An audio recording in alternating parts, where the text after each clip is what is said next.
Be informed. Be alert. The information you need to know about COVID-19 vaccine. Right here, right now, on The Vax.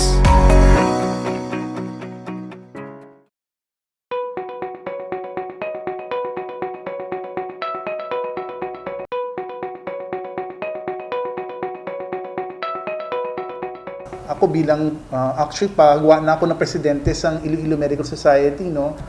Pero ginaluyag ko tanan nga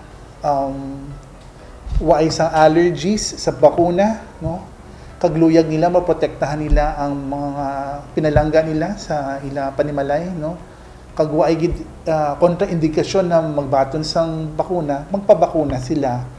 Ako nakabakuna na ako sang Marso, no, sang isa ka bakuna, no. Ginahulat ko lang ang sunod nga dose, no, sa sunod nga bulan, no.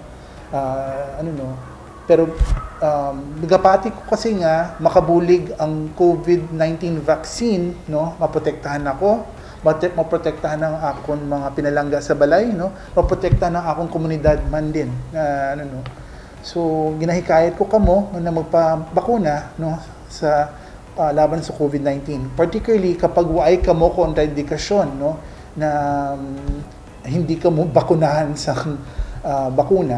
Okay? Yung, may iban nga balaan ko ginapati nila na hindi sila mapabakuna, okay lang nasa akon. Pero tani, hindi lang sagi maghambal sa iban nga hindi sila mapabakuna. Just gulugay ko na inyo lang na, pero wag niyo i-influence ang iban nga hindi sila mapabakuna na